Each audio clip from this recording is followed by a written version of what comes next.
Então minha tabela ela está pronta para conseguir alimentar minha segunda tabela que vai me dar o total das quantidades vendidas por mês. Só que existe um problema aqui. Essa informação de mês não dá do jeito que eu quero. Ou seja, eu não quero informação de mês em números. Eu quero informação de mês em texto.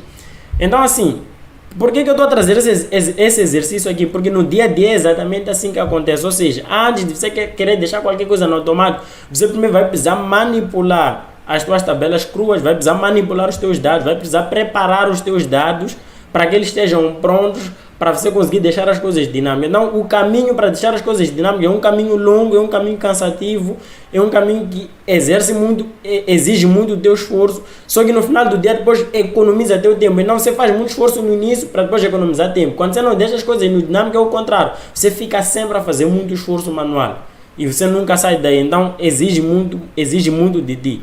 Então, no longo prazo, deixar as coisas dinâmicas é vantajoso.